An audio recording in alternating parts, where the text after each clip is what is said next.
السلام علیکم ګرانو لیدونکو ستړي مشه په دې هیله چې روغ جوړ اوسئ. ګرانو لیدونکو نن مو یو ځل بیا هم د افغانستان او د بنګلادیش د لوبو په هکله معلومات درته راوړي.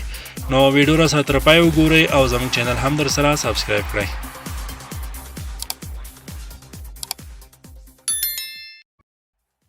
بیا هم ستړي مشئ ګرانو لیدونکو. د افغانستان او بنګلادیش د کرکټ د ملي لوبډلو ترمنځ به یو ځل بیا د کرکټ لوبې ترسره شي.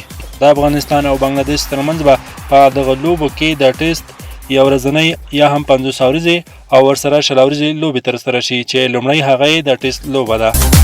افغان کرکټ بورډ څو ورځې وړاندې له بنګلادیش سره د لومړنۍ ټیسټ لوبې لپاره خپله لوبډله اعلان کړې چې ورسره په لوبډله کې زیاتره ځوان لوبغاړو ته هم ځای ورکړل شوی. په اعلان شوې لوبډله کې د افغانستان د ملي لوبډلې پیاوړی لوبغاړی راشد خان ترڅنګ د افغانستان د ملي لوبډلې ځوان پیاوړی بالر وفادار مومن هم لیدل کیږي. وفادار مومن د افغانستان د ملي لوبډلې د ځوانو پیاوړو تیزو بالرانو څخه دی. د افغانستان او بنګلادیش ترمنځ به د ټیسټ دغه لوبه د روانې میاشتې په 14 تاریخ پیل شي. د ټیسټ لوبې وروسته به د افغانستان او بنګلادیش ترمنځ د 50 اوريزو او 20 اوريزو لوبو سیالۍ پیل شي.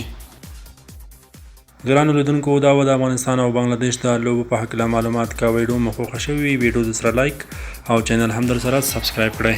تر بیا د الله په امان تاسو ټول ته ښه وخت.